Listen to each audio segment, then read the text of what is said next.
Did you get it? Is it on? Hello, and welcome to another episode of Taking Over the World with Ed and Aaron.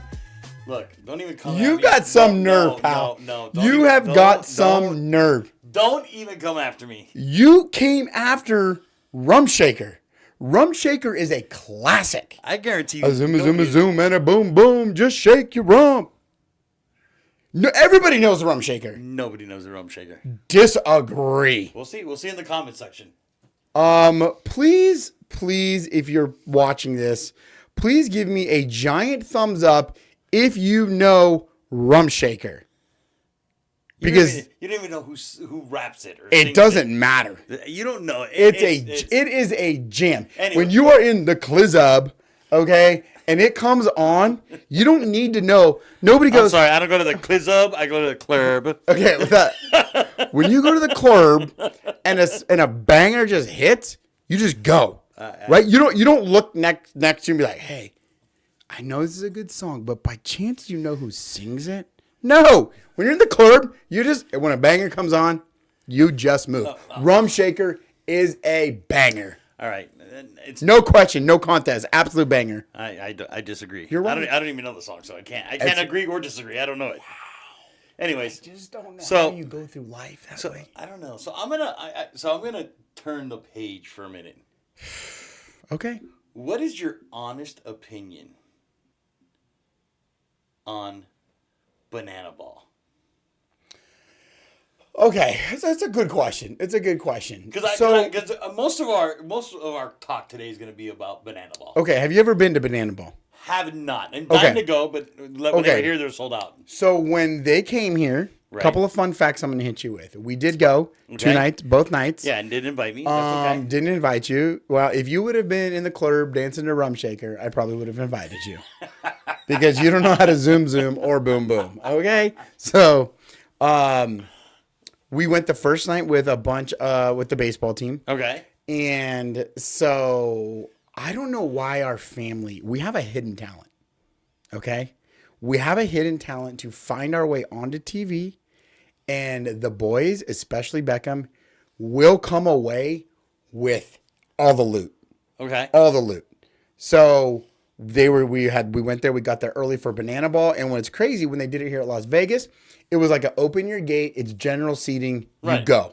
Right. So my buddy, he got there early, we got all seats, we were down the first base line, handful of rows back, great spots. So they obviously do their wild performances, and they were doing a bachelorette type thing or bachelor thing, and this much like myself, handsome looking dude, 6-pack, the works, comes down the line with the rows, and I put Brooklyn up on my shoulders. That's my go-to move, right? And I stand up, and I'm like, we're death defying, right? I'm on the seat standing up with her on my shoulder. The guy comes into the crowd and does the final rows with Brooklyn. She's on the front page Review Journal. So you get all that gimmick stuff. And I think it gets the fans really involved. I think it's very entertaining when the banana players are doing it. Okay. Because they came back this last year, and it was the firefighters versus the party animals. Okay. So on one, you have to be able to watch it for what it is. Correct. Now, I have listened to the owner. I think his name is Jesse something, right? Tux Jesse. Yeah, and he's very adamant is that, this is scripted from the dancing, from the routines, but when they get out there and play, and I think that is the difference between a Banana Ball and like a Harlem Globetrotters, right? They go out to compete to actually win. Right. And I heard one of the players say, you can't script hitting a 90-mile-an-hour fastball. So you can't script it. Right. Like, I can sit here with a normal baseball game, and I can't tell you how many times I'm going to hit a 90-mile. 100%. I can't. I was convinced at first the pitchers were only throwing fastballs, which I was okay with. Like bang, we want to see some action, right? So I think it's cool. I do kind of think it's going to run its course. The cool thing about it is it's super cheap. They try to keep it inexpensive. You get the trick plays, but I just don't know how many times you can repeat it.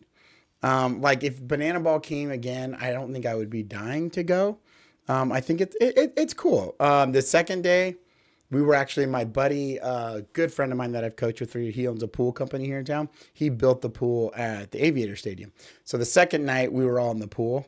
So that was kind of cool. We have video of like the party animals winning and jumping the fence and coming into the pool with us and stuff. So that was pretty cool. So I like it. I like, some of the quirkiness. I like that there's a set time. It's 2 hours. 2 hours. I like that it's pretty fast paced. It's entertaining. But I think you have to go there with the mindset.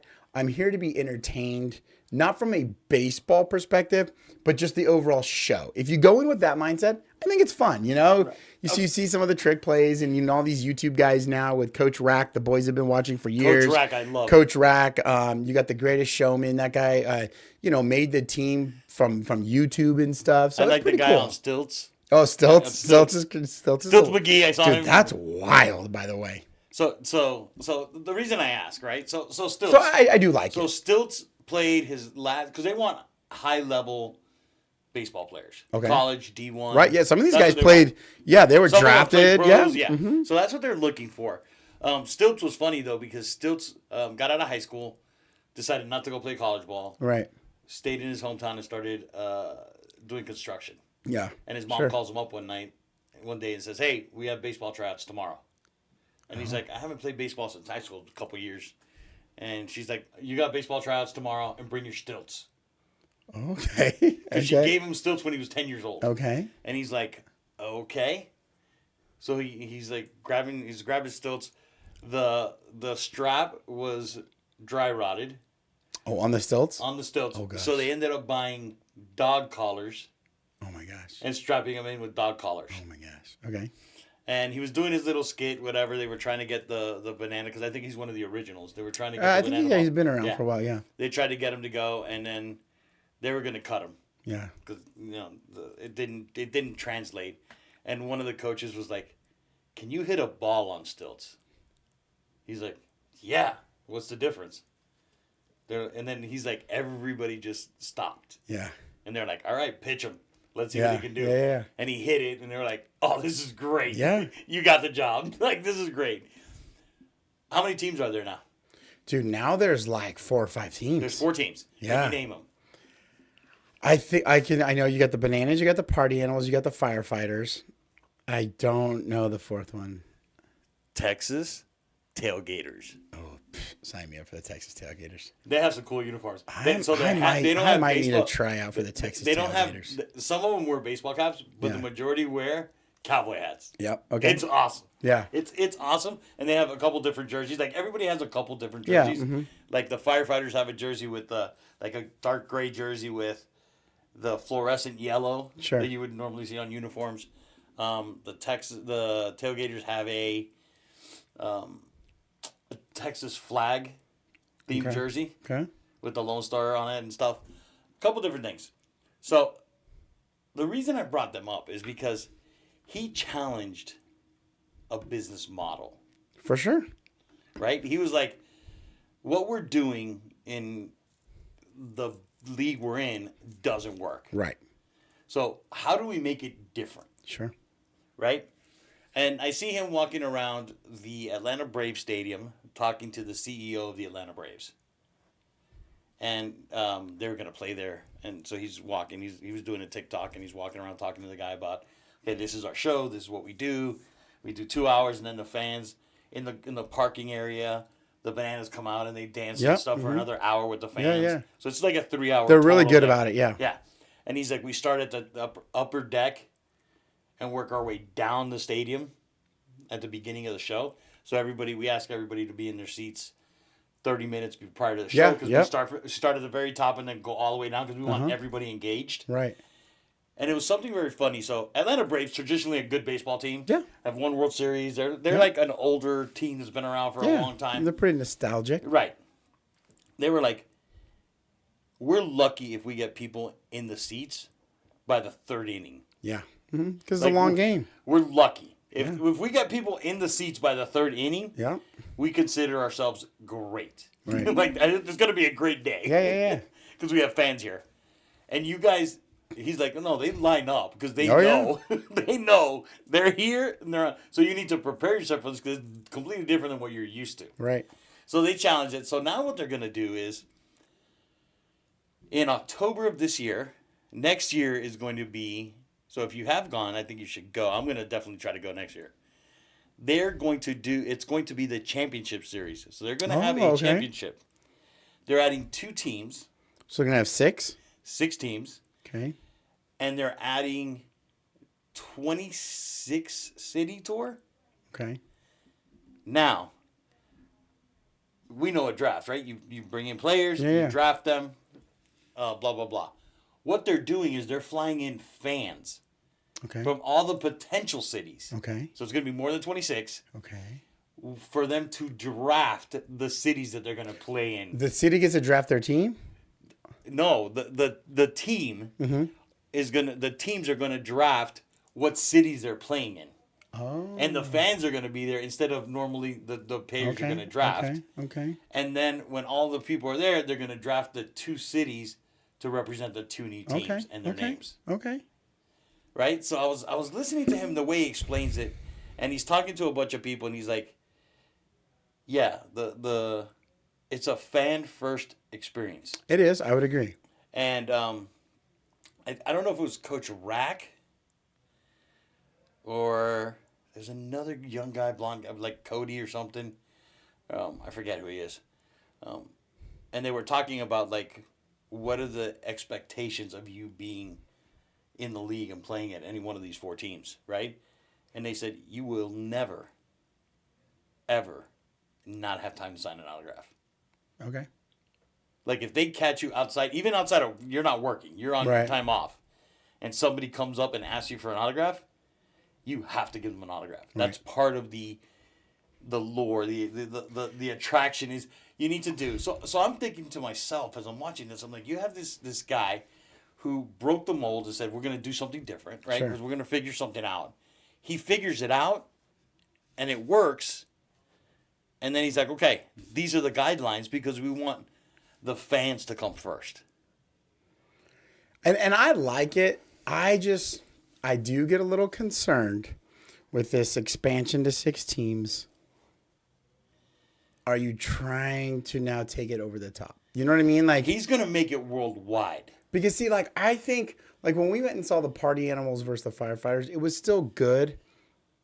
But I think there's still that lure of the bananas, right? So it's like if you start to get 6, 8 teams, build a championship, do you lose any of the trick plays or things like that where they're trying to be over competitive to make it to the championship? Like that would be my only concern. Do they start to now shift more into baseball mode? Because they're like, hey man, this would be a great opportunity for a trick play, but I want to make the play. I want to get the out, you know? Because I don't know. I think they get some points, not on the scoreboard, but, you know, trick play wise, that would be my only concern is that if you take a product and you try to, you know, like, you know, sometimes when you try to enhance something too much, you get away from the foundation of it. That would be my only concern. Well, he's talking about, he follows a cricket league overseas. Okay. And they have so much popularity that the soap operas in the country where they play, I think it's India, compete with them for airtime. Mm-hmm. Now, one of my that is his goal. One of my favorite banana ball rules is, do you know the rules? No. So you know if there's a foul ball and a fan catches it, it's an out. It's an out. Yeah, no, I heard that. That's pretty cool. Yeah. And so like you're rooting for your home team and then you just drop it, I guess. I'm catching it always. I'm catching it. But no, I like it. It's fun. They're talking about one of the outfielders I was watching because it's been coming up on my TikTok because I obviously have engaged with it. I kept seeing so now you get it all the time. Now I get it all. That's all I get almost is banana ball, and like one of their outfielders that does always catches doing a backflip. Coach Rack. Is that Rack? That's his signature move, the backflip catch. Was he an infielder before? I don't know. Could have been. Because I think whoever it was, if it's Coach Rack, perfect. It's I don't know if it's him or somebody else, but they were. He was an infielder, and he's like, "Hey, have you thought about going to the outfield?" And he's like, "Well, whatever. As long as I get to play, I'll go anywhere. Like I don't care where, right? Like we were talking before. Just sure. As long as I get on the field, wherever you want to put me." So they put him in the outfield, and they said, "Can you do a backflip?" And he's like, "Yeah." So then it was just a backflip. Then he did a backflip catching a ball. Yep. And then his latest one was a backflip catching a ball barehanded. Okay. And he's always trying to one-up it Yeah. and figure out another thing to do to try to do more. Because they're always looking at the fan experience. It's kind of like what we do. Like, obviously, we don't do backflips when we sell houses. Disagree. You do backflips? I do backflips. Oh, okay. I don't because I get hurt. I don't want to get hurt. It looks more like a somersault, but. But we look on. Same. But we try to enhance the client experience. Agreed. Right? We try to figure out, okay, what are we doing? What can we do better? And what can we do to make everything a 5-star event? Well, and I think that's ultimately what it comes down to is, and I think that's why what he's done is he's created an experience, right? You go there knowing that you could be part of the show, whether it's them coming up into the stands, whether it's catching a foul ball. It's very interactive, and you're encouraged to do that kind of stuff. And so I think you're right. Like what we do here is that, shouldn't say anyone, a lot of real estate agents can complete a transaction. Correct. But can they create a transaction with creating an experience that, buying and selling a house can be very stressful. Like we know that. We've had agents freak out. You have buyers freak out, sellers freak out. And by creating an experience and making that an enjoyable experience to buy and sell a house with us, that's where those referrals and stuff come in because they're like, man, that was easy. It was fun. It was like I wasn't worried and stressed out about things.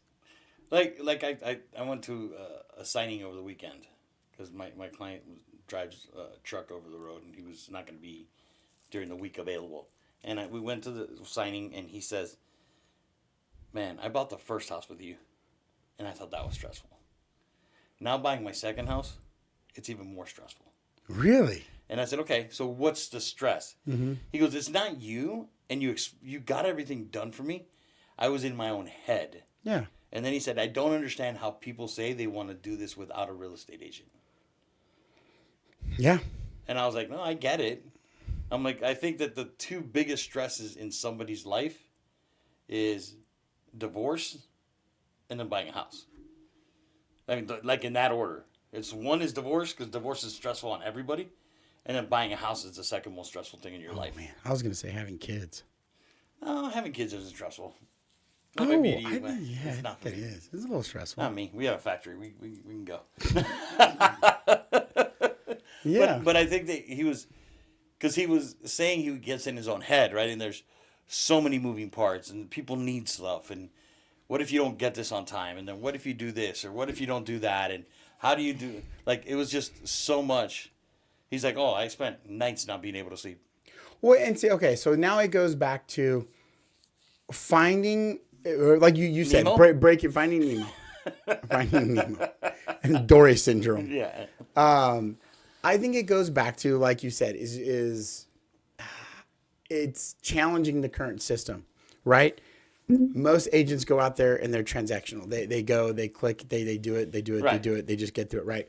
Where I think now we also step in and we provide a lot of value, whether it's YouTube training videos, whether it's having a complete team for them. Some days they're talking to you, some days they're talking to me, some days they're talking to both. Over the weekend, we're having, these people out of state, a new listing we got. They got furniture and stuff in there. It's a probate. They don't want to deal with it. We're like, hey, we got it. Don't worry about it. Right. And we're able to do things within our team to create value where, we can get this furniture removed. We can wrap it up into kind of a closing. The clients didn't have to come out of pocket for it. There's that value there. There's that experience that not every agent is creating. Right. And I think that, so like when you go watch Banana Ball, there's a value there. It's a little bit different. It's still baseball, but it's different. It's fun. You're entertained. And with us, I think buying a house is our personalities are fun. We talk, it's like, hey, man, don't worry about it. We got it, and we can ease that. I look at our last one. We had a property on Waynesville, and I ended up talking to this lady, I don't know, 3 times a week. And she'd be like, Aaron, this is freaking me out. I'm like, okay. I'd laugh. I'd be like, take a deep breath. I was like, hey, boom, boom, boom. She's like, okay, that makes me feel so much better. But a lot of agents, they don't do that. They don't create value. They don't take the time. They're just like, if something goes awry, I don't know what to do. Okay, this is just not going to work.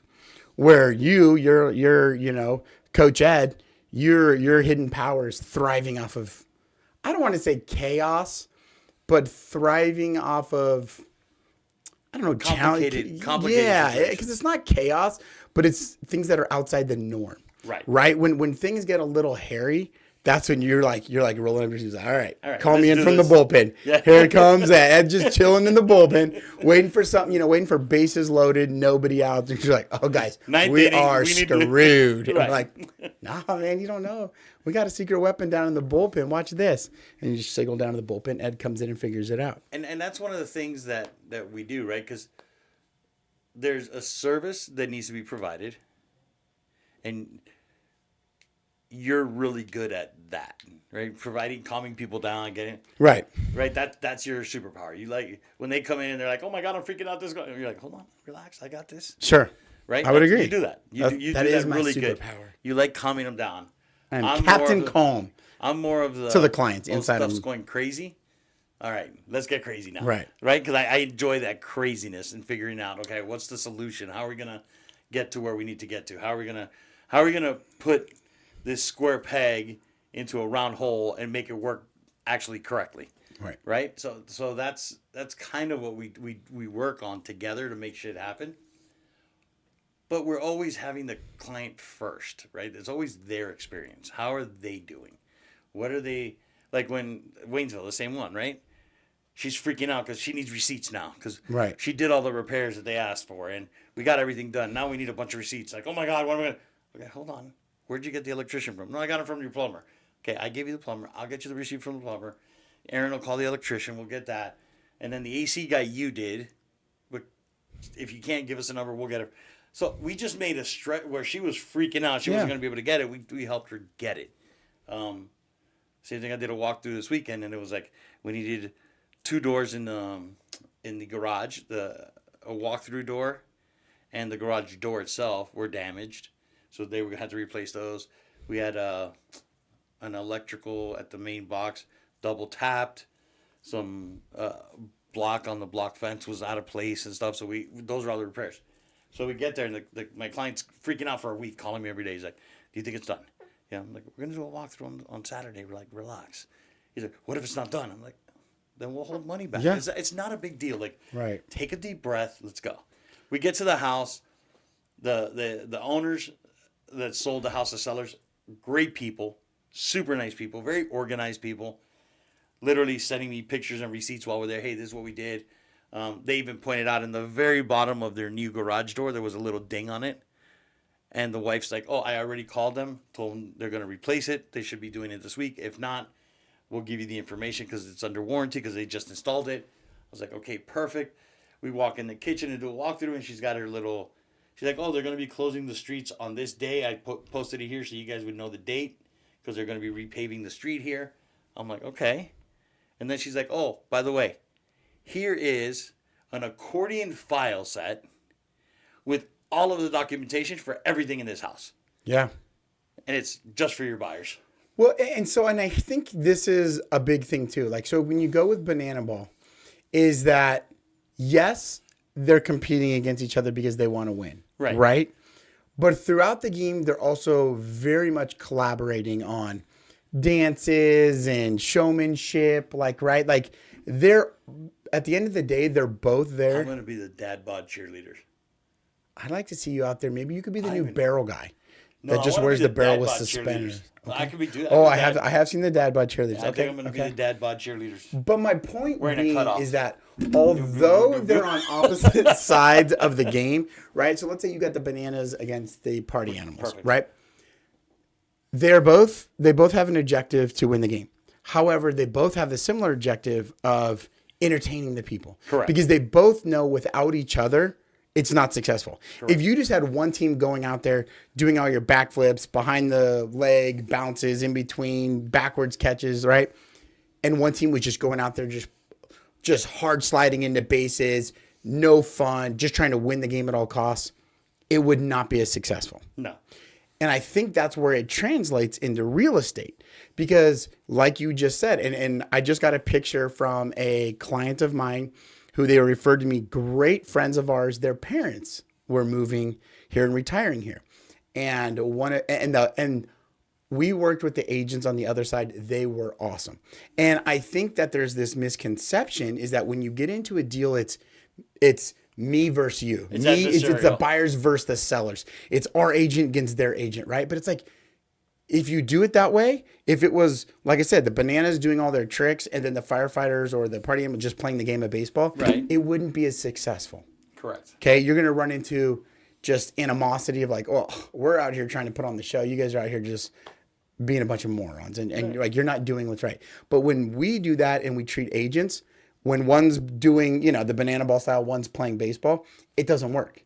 Right. But if we go into it, and that's what I think we do very well, is that we get on the same page with the agents. Because once you get into that contract, you're both now playing the same game. Right. Like your sellers want to close, our buyers want to close. And if we're butting heads, that's going to make it stressful for each of our clients. We're going at it, always trying to get one up on each other. And you run into problems always. You need the simplest of repairs done. Well, no, I'm not giving you this, blah. I'm not even giving you a new outlet switch, right? But when you're on the same page, when you're working together for the same common goal, and you have built that rapport with the agent, how many times have we seen deals super smooth? We've had, like even the big one that we just closed, it was like coming down to the wire. We knew we were going to have an addendum. There were some things because it got a little tricky at the end, right? But they were absolutely cool with us because we had a great relationship the whole time. And we're like, hey, we're going to need a couple days just to let us figure this out. We've already got the lender involved. He's already given you like the thumbs up. There was one little wrinkle that happened. Nobody could ever see it. And they're like, hey, it's kind of like that trust was built there to let them go. And it's funny because like this other one I was talking about, great agents on the other side. And we worked well. And my client was a retired guy. His passion is his Corvette. It turns out the lady that we bought the house from had a Corvette as well, an old school Corvette. So they got that. And we were measuring because he was the Corvette's got to fit in here. And so they sent me a picture over the weekend and the Corvette finally showed up and it fit in. And my buddy texted me, he's like, it's like we measured it all together, and the Corvette was an important piece of that.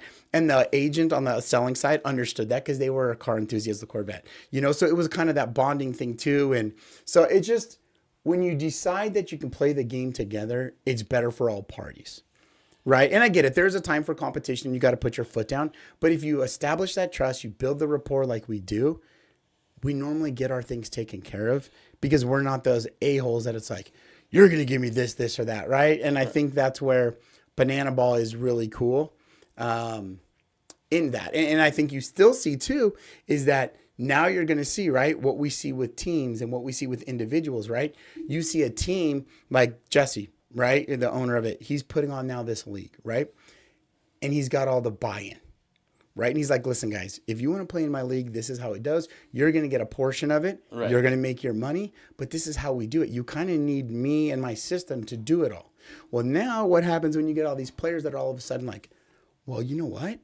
We can start our own league and make more money because we can do it ourselves. Of course. Right? Of course. But then you don't have that notoriety. You don't have that reputation. So when now this other random team's like, well, we can do that.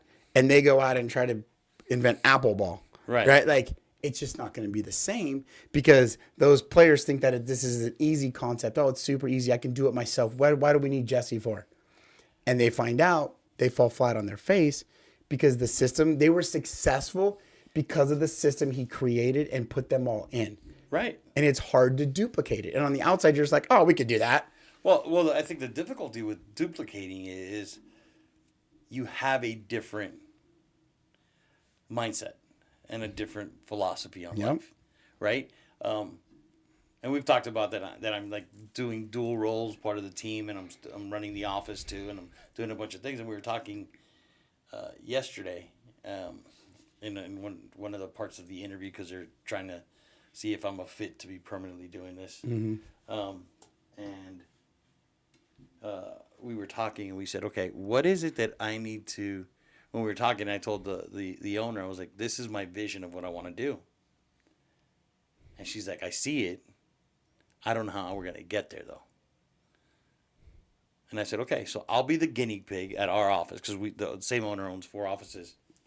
Once I figure this all out, then we can take it and just rip off and duplicate at the other offices. Right. But let me run with it because I have the vision. I know what I want to do. Well, and that's exactly what Jesse did, right? He said, hold on.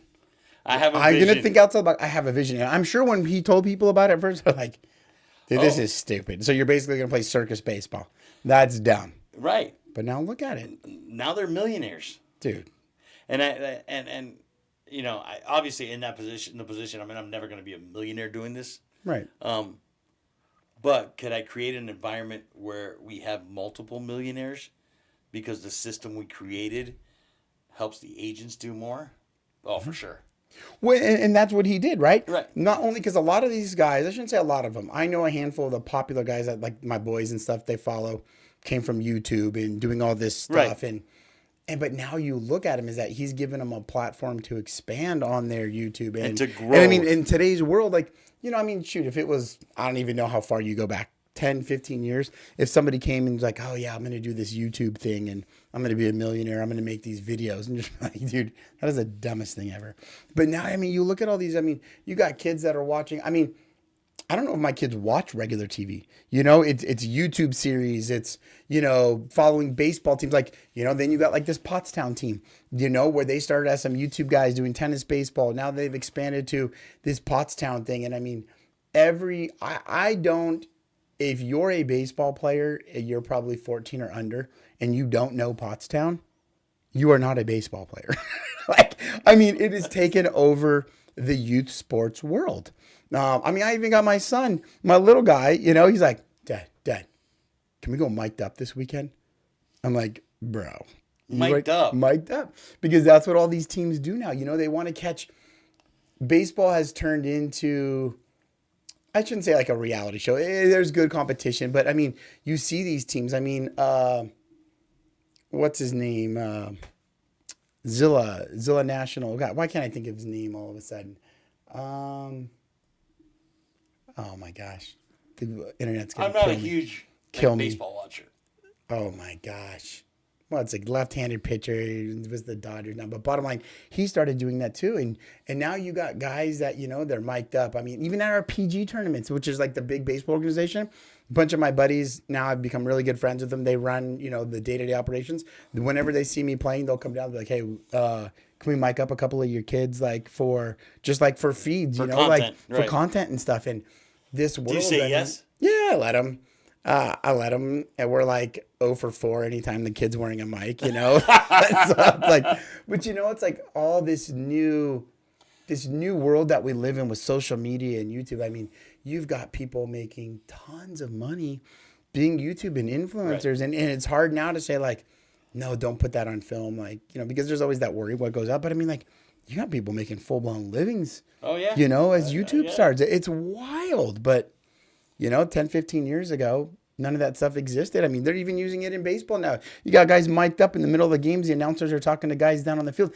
And I think that makes them relatable.